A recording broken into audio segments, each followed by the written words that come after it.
favorite doctor in Mississippi. Dr. Quinn, how you doing first off this morning?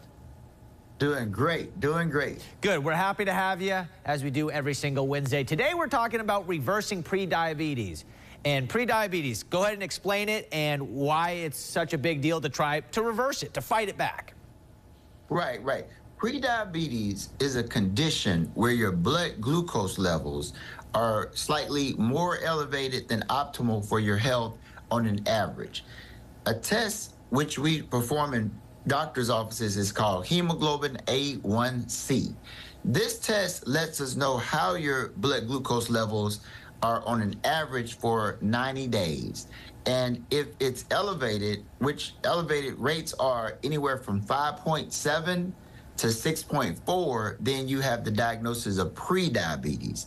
If you have prediabetes, then that's a precursor for diabetes for many people. But prediabetes, you can fight back by changing your lifestyle, eating healthier, exercising. If you do these things, then there's a good chance that you will not get diabetes. When you have prediabetes, what are some of the things you'll start feeling, so some warning signs? Right, that's a good question. There are not a lot of warning signs, but some people can get darkening to the back of their neck or different parts of their skin. That's called acanthosis nigricans. That's a skin condition that makes a doctor suspect that a person does have prediabetes. But the deal is, there's a high percentage of Americans that have prediabetes that don't even know it. And the most important thing is, everyone in our listening audience, make sure you go to see your medical provider at least once a year so that you can be screened for diabetes. And in a lot of cases, we screen people for diabetes, but if it's determined they have prediabetes, we can now provide them with the information they need so that they can change their lifestyle, get to a healthier weight, and then they can avoid getting diabetes, which can be a deadly disease if not treated. Yeah, and what are some of the things that people do to get prediabetes or diabetes eventually? Right.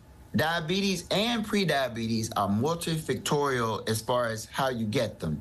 A big percentage of if you're going to get diabetes or prediabetes is your genetic predisposition, meaning that somebody in your family history had diabetes or prediabetes, meaning that you have a higher probability of getting these medical conditions. The second factor that impacts is your lifestyle. If you're somebody that exercises, eats healthy, keeps your weight at a healthier weight, then that decreases your chances as well. But you can't control your genetic predisposition or your family history, but you can control your lifestyle. All right. So, Dr. Quinn, someone comes in, they have prediabetes. You were talking about some of the things that you can do to reverse it. Can we run through those again just so that people are aware, okay, here are some things to stop it, but also if I do have it, what am I doing? Right. So like I said, you can't control your genetic predisposition.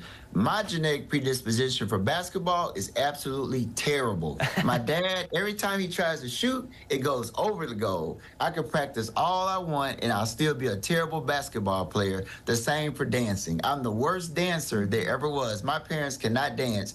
But what you can do is you can practice. You can try to get better. But if you have prediabetes or diabetes and you have the genetic predisposition very aggressively, then you can try to get to a healthier weight. Exercise every day, eat healthy.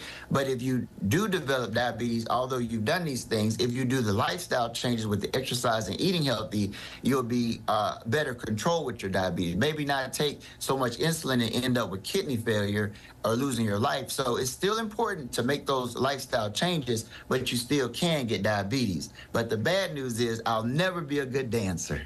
Oh, I'm sorry about that, Dr. Quinn. You and I will never show our dance moves because I'm not good either. All right, we got about 30 seconds. Dr. Quinn, when you're in a bad mood, which I'm assuming is never, what song do you play to kind of cheer yourself back up?